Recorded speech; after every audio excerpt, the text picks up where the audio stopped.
Belajar itu jangan dihafal semuanya sekaligus, karena cara ini hanya akan bertahan dalam waktu yang singkat.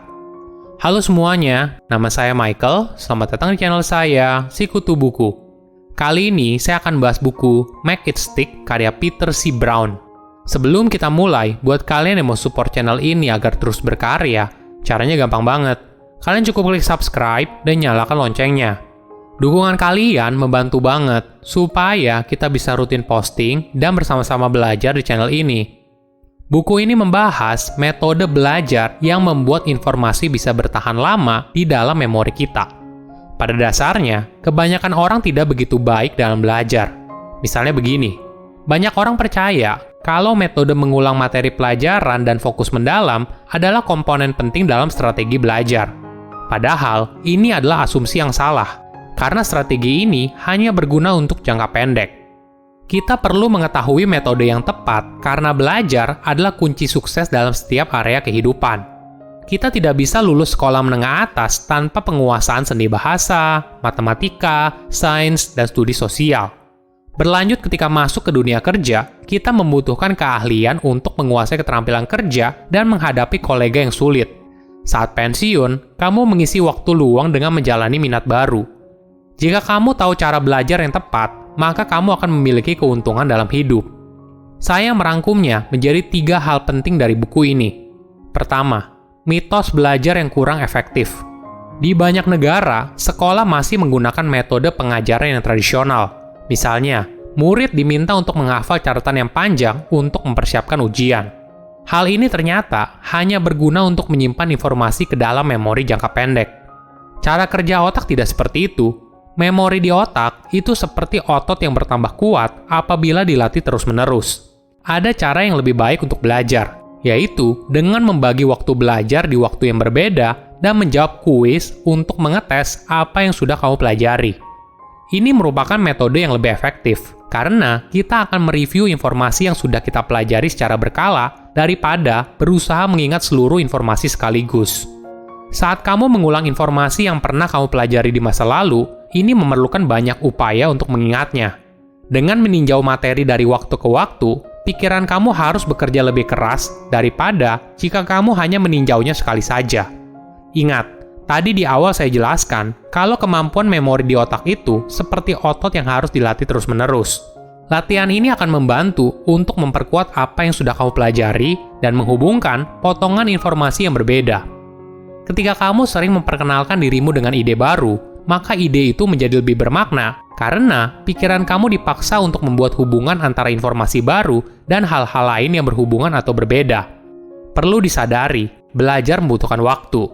Ketika kita belajar hal baru, maka informasi itu awalnya disimpan ke dalam memori jangka pendek. Tidak masalah jika kamu melakukan kesalahan. Misalnya, kamu mempelajari hal baru dengan menggunakan kartu bantu atau mencoba berbagai cara lain sampai kamu bisa melakukannya dengan benar. Kamu juga bisa minta bantuan orang yang tahu strategi belajar yang tepat untuk membimbing kamu dalam belajar, seperti yang dilakukan oleh mentor. Perlu juga dipahami kalau proses belajar adalah trial dan error, jadi kegagalan tidak bisa dihindari. Namun, jika kamu memahami konsep dasarnya, maka hal ini akan berdampak signifikan pada cara kamu belajar.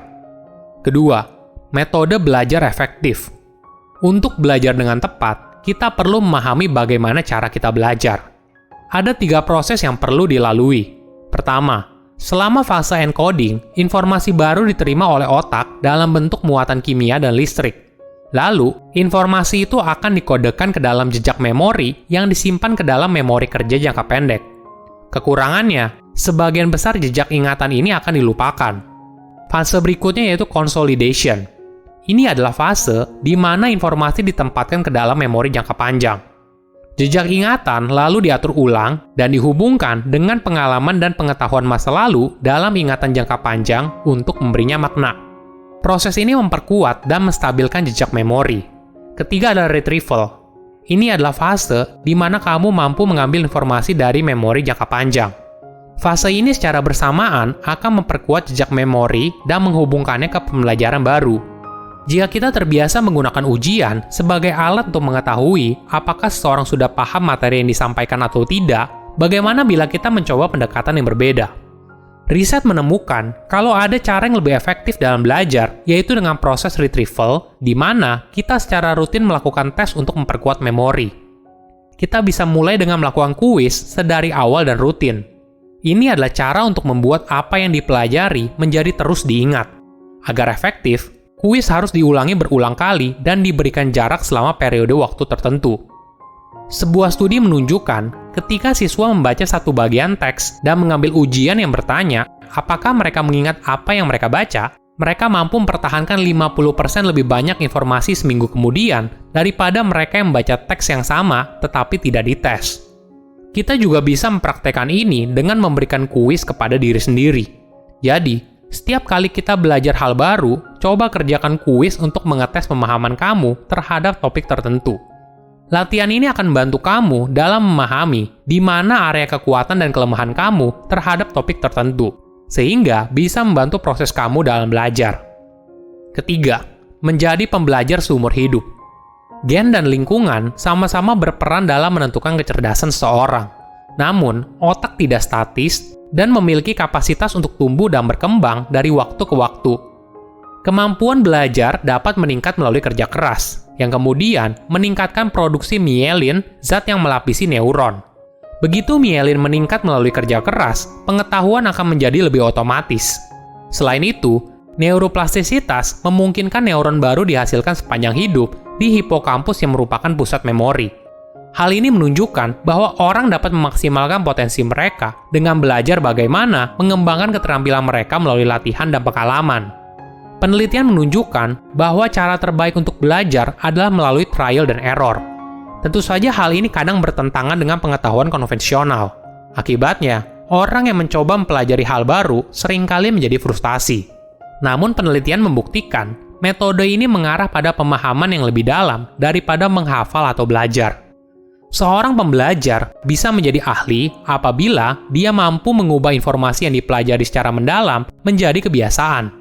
Jika kamu bekerja keras dan percaya pada kapasitas diri kamu pribadi untuk tumbuh, maka kamu pada akhirnya akan mencapai titik di mana pengetahuan yang diperoleh bukan lagi sesuatu yang hanya diingat, tetapi merupakan bagian integral dari siapa diri kamu dan kebiasaan yang dikuasai. Tidak jarang juga kita lihat ada orang yang mampu memiliki keahlian yang luar biasa pada bidang tertentu, padahal mereka sudah berada pada usia lanjut.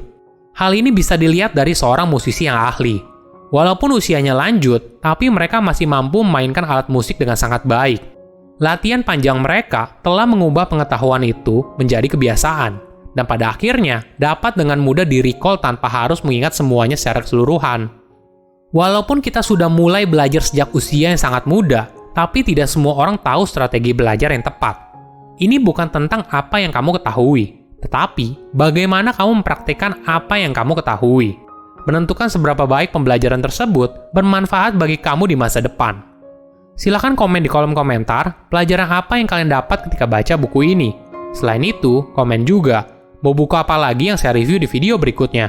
Saya undur diri, jangan lupa subscribe channel YouTube Sikutu Buku. Bye-bye.